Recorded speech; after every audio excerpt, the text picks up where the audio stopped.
રાજકારણમાં ગ્લેમર અને મોટા માથાઓની ખેંચતાણ વચ્ચે ગુજરાત ભાજપે ફરી એકવાર સાબિત કર્યું છે કે તેમના માટે કેડર જ સર્વોપરી છે।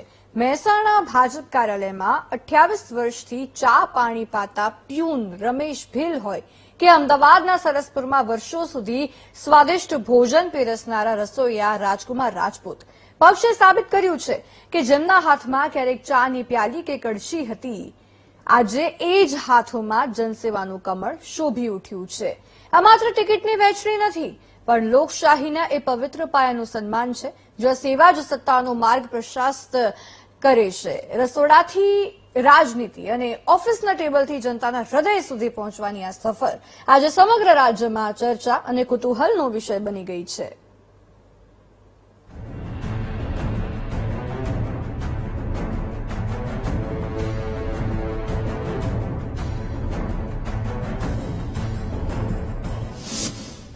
કિચનથી કાઉન્સિલરની સફર, 28 વર્ષે રમેશ ભીલની ચા પાકી ગઈ, 500 રૂપિયાની નોકરીથી સફર શરૂ કરી, સામાન્ય કાર્યકર પર ભાજપે મૂક્યો ભરોસો। ભાજપની ચોંકાવનારી અને કાર્યકરલક્ષી રાજનીતિનો વધુ એક જીવંત કિસ્સો મહેસાણામાં જોવા મળ્યો। છેલ્લા 28 વર્ષથી જે કાર્યાલયમાં રમેશ ભીલ પ્યુન તરીકે સેવા આપતા, એ જ પક્ષે તેમને કોર્પોરેટરની ટિકિટ આપીને સન્માનિત કર્યા। 500 રૂપિયાના મામૂલી પગારથી સફર શરૂ કરનારા એક સામાન્ય સેવકને લોકશાહીના મેદાનમાં ઉતારી ભાજપે સાબિત કર્યું છે કે તેમના માટે પદ નહીં પણ પાયાનો કાર્યકર મહત્વનો છે। રમેશ ભીલના પત્ની અગાઉ વિજેતા બની ચૂક્યા છે, પણ આ વખતે પક્ષે સીધો એક સેવકને શાસક બનવાની તક આપીને રાજકીય વર્તુળોમાં નવી ચર્ચા છેડી છે। રમેશ ભીલને મળેલી આ માત્ર એક ટિકિટ નથી, પરંતુ નિષ્ઠાવાન કાર્યકર માટે વફાદારીનું વળતર છે। મને પાર્ટીએ ટિકિટ આલી, મને બહુ આનંદ થયો કે પાર્ટીએ મારી કદર કરી। આટલો વર્ષો જૂનથી હું પાર્ટીમાં પટાવાળા તરીકે નોકરી કરું, એટલે પાર્ટીએ મને ટિકિટ આપી। પહેલા મારી પત્નીને 2021માં ટિકિટ આપી હતી 10 નંબર વોર્ડમાં। અત્યારે એ 10 નંબર વોર્ડનો 13 નંબર વોર્ડ થયો, અમારી મહાનગરપાલિકા બની, એટલે મારી પત્ની તો જીતેલા જ છે। કોંગ્રેસનો ગઢ ગણાતો, તો અમને ટિકિટ આલી તો અમે આખી પેનલ લઈને નીકળ્યા। રમેશ ભીલની ટિકિટની જાહેરાત જેટલી રોમાંચક છે, તેનાથી વધુ પ્રેરણાદાયી તેમનો નિર્ણય છે। કોર્પોરેટરની ટિકિટ મળ્યા પછી પણ રમેશ ભીલે ગર્વ સાથે જાહેર કર્યું છે કે તેઓ જીત્યા પછી પણ પોતાની નોકરી ચાલુ રાખશે। આ સાદગી એ વાતનો પુરાવો છે કે સત્તા મળ્યા પછી પણ જે માણસ પોતાના મૂળિયા નથી ભૂલતો, તે જ સાચો જનસેવક બની શકે છે।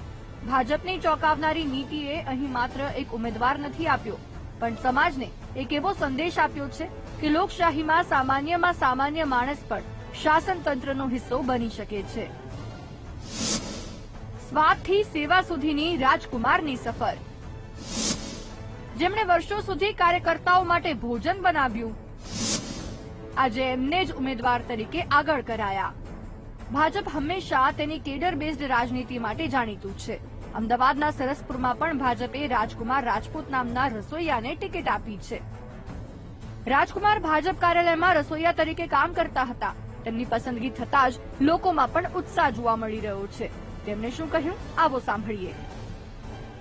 એક એવા ઉમેદવાર કે ભાજપે પસંદ કર્યા છે કે જે પનીરનું શાક સારું બનાવે છે, રોટલી સારી બનાવે છે। લાગે છે કે ભાજપની હવે જે કહી શકાય કે જે શાક ખરાબ થયું હોય એ સુધારી દેશો સરસપુર રખિયાલમાં? ભાજપની શાક તો અમે સારી છે અને ભાજપનું શાક એ બહુ સારું છે, અને ભાજપનું શાક જો સારું ના હોત તો 35 વર્ષથી જનતા એનું શાક લે જ કઈ રીતે?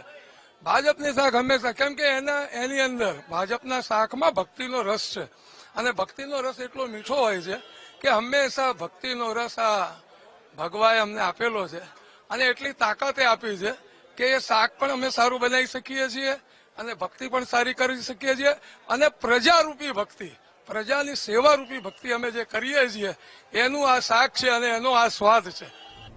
રમેશ ભીલ અને રાજકુમાર રાજપૂતની આ સફર માત્ર એક રાજકીય ટિકિટની વાર્તા નથી, પરંતુ તે નિષ્ઠા, ધૈર્ય અને સાદગીનો વિજય છે। વર્ષો સુધી કાર્યાલયના ખૂણે ખૂણાને સાચવનાર એક સેવક જ્યારે આજે શાસક બનવા જઈ રહ્યો છે, ત્યારે લોકશાહીની ગરિમા વધુ તેજસ્વી બની છે। ભાજપની આ રણનીતિએ એ સાબિત કરી દીધું છે કે સત્તા માત્ર મોટા માથાઓની જાગીર નથી, પણ જો વફાદારી લોહીમાં હોય તો પાયાનો કાર્યકર પણ શિખર સર કરી શકે છે. Bureau report, VTV news.